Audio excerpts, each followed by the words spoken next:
Salut la famille, moi c'est Mathieu Akombesi, le président de l'ONG Réveil d'Afrique. Que la paix soit avec vous. Avant tout propos, permettez-moi de rendre un vivant hommage à toute cette jeunesse africaine qui, oubliée par nos politiques et malgré tout, se battent pour gagner dignement leur vie et maintenir leur place dans nos sociétés. Chers jeunes, continuez le combat, continuez de vous battre. Le meilleur viendra à coup sûr.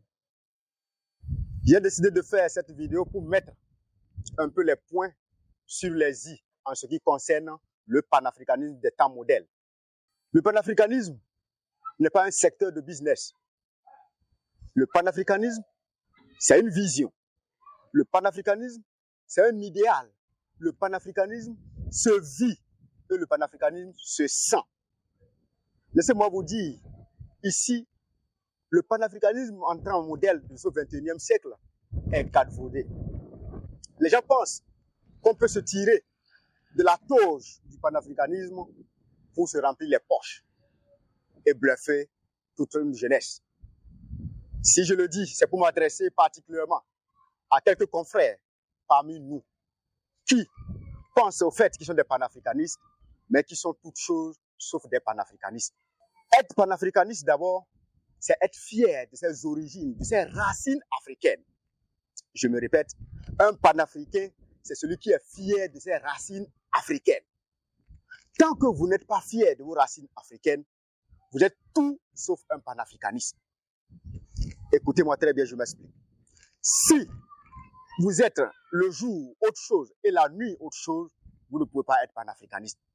Cela veut dire quoi? Vous devez avoir la vérité absolue en tout temps pour montrer votre idéal de panafricaniste. C'est ça que les Kwame Nkrumah nous ont laissé. C'est ça que les Thomas Sankara nous ont laissé. Se désintéresser de tous les biens de ce monde et de se concentrer sur la vision africaine. Mais aujourd'hui, malheureusement, beaucoup de jeunes sont rentrés dans le secteur et qui pensent même que c'est eux qui ont le monopole et que c'est eux qui sont les titans du panafricanisme du temps modèle.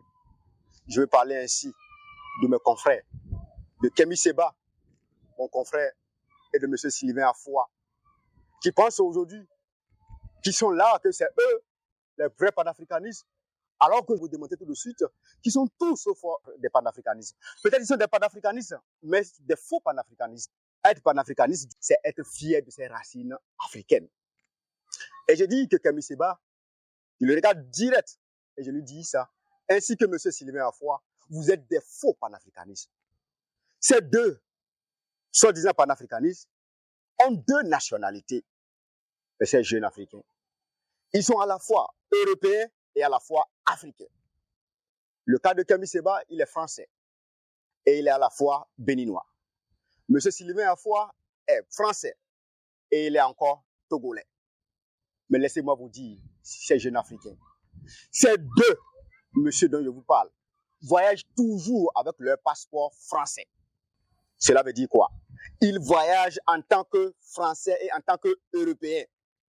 Où se trouve la sincérité de leur combat panafricain? Si tu ne peux pas confirmer tes origines africaines, tu es tout sauf panafricain. Le panafricanisme, c'est dans le sang et c'est dans la vision claire de défendre l'Afrique et d'aimer l'Afrique surtout. Ces jeunes confrères disent qu'ils sont des panafricanistes, alors qu'en réalité, ils ont créé des sociétés pour se remplir les poches en s'amusant avec l'émotion de la jeunesse africaine.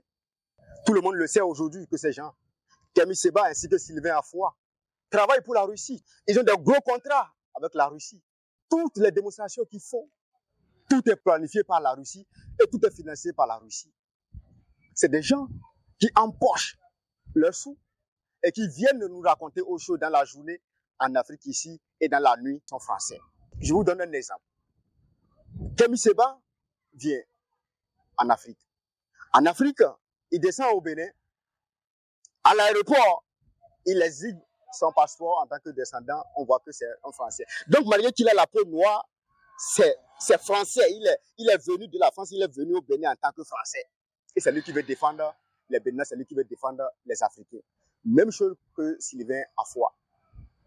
Mais, chers jeunes, il est temps que nous mettons les points sur les i pour que le panafricanisme puisse être contextualisé, pour qu'on puisse avoir le vrai sens, inculquer le vrai sens du panafricanisme à la jeunesse qui vient. Parce qu'à l'allure où nous allons, nous risquons de tuer le panafricanisme. Parce que nous ne prêchons plus pour la vérité, mais nous prêchons pour notre argent.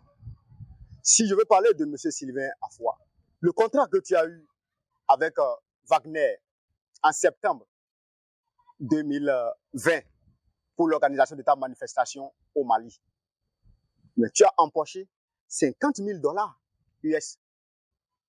Si nous prenons le cours du dollar à 500 francs, ça te fait 25 millions. Lorsque tu as pris ces 25 millions en septembre 2020, tu as donné combien à un jeune Africain? Tu as contribué combien pour l'entrepreneuriat des jeunes, pour sensibiliser au moins la jeunesse à aller à l'entrepreneuriat? Aujourd'hui, la jeunesse africaine souffre du point du chômage et du sous-emploi. Au lieu de rester là à bavarder, au lieu de rester là à manipuler la jeunesse, pourquoi vous ne faites pas des vidéos, pourquoi vous ne sensibilisez, vous ne faites pas des formations pour sensibiliser la jeunesse à aller vers l'entrepreneuriat? Mais de grâce, si vous n'avez plus rien à proposer à la jeunesse africaine, allez vous cacher. La jeunesse elle-même va réfléchir et va trouver des solutions à sa vie.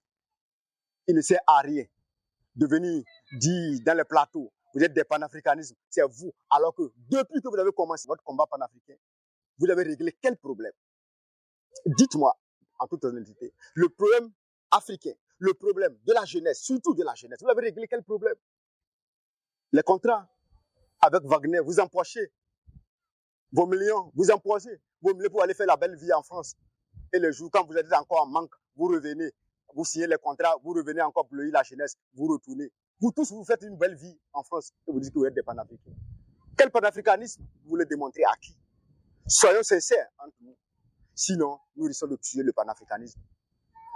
Lorsque vous prenez les sous, on n'est pas contre. C'est votre business. Prenez vos sous avec la Russie, empochez. Mais ne cherchez pas la déstabilisation de nos pays. Nous n'avons pas de nationalité. Nous avons la seule. Moi, Mathieu Akombassi, je suis béninois et je suis fier d'être béninois. Je suis africain et je suis fier d'être africain. Mais lorsque vous venez nous dire que vous êtes des panafricains et la Russie vous met devant avec l'aide de Wagner, vous montez la jeunesse, vous embrouillez les situations avec les pays qu'on soupçonne d'être les amis, les alliés de la France. Wagner dit que vous devez tout faire pour montrer la jeunesse que la France doit être chassée. Mais laissez-moi vous dire, ce n'est pas la Russie qui viendra développer l'Afrique. Le développement de notre continent, c'est nous les jeunes Africains, c'est nous le peuple africain. En dehors de ça, tout le reste c'est des commérages. La Russie n'est pas en Afrique pour nous sauver. La Russie n'est pas en Afrique pour nos beaux yeux, mais plutôt pour ses intérêts. C'est pourquoi, chers jeunes Africains, je vous dis cela. Si vous avez vos intérêts avec les États-Unis, poursuivez vos intérêts. Si vous avez vos intérêts avec la Belgique, poursuivez vos intérêts avec la Belgique. Si vous avez vos intérêts avec la France, poursuivez vos intérêts avec la France. La vie, ce n'est rien que les intérêts. Je me répète, la vie, ce n'est rien que les intérêts. Et c'est clair. C'est ça que Kemi Seba et M. Sylvain Afoa font. Ils ont leur intérêt avec la Russie. Et quand ils prennent les contrats, ils prennent les sous, ils viennent vous dire autre chose et ils se remplissent les poches. Ils vont faire la belle vie en France. Mais de grâce, il est temps que nous nous réveillons pour dire non à ce système de piratage du panafricanisme. Nous sommes nés en Afrique, nous allons grandir et nous allons mourir en Afrique et nous n'avons pas besoin de plusieurs nationalités et nous allons nous affirmer en tant qu'Africains. Partout où nous passons, dans nos voyages et dans nos conférences partout, nous sommes Africains et nous allons mourir Africains. Donc, pour finir, à bas le faux panafricanisme. J'ai fait cette vidéo pour adresser ce message à ces faux panafricanistes, particulièrement à ces deux individus que je viens de citer. Et de grâce, ne me poussez pas à aller loin, j'ai beaucoup de dossiers. Nous sommes entre nous. Je n'ai pas voulu mélanger les trucs. Nous pouvons gérer les trucs entre nous. Mais si vous m'obligez, je vais faire des déballages et vous ne serez plus jamais écoutés. Car la jeunesse sera que vous êtes des faux. Vive l'Afrique. Vive l'ONG Réveil d'Afrique. Je vous remercie. C'était le président de l'ONG Réveil d'Afrique, Mathieu Akombassi.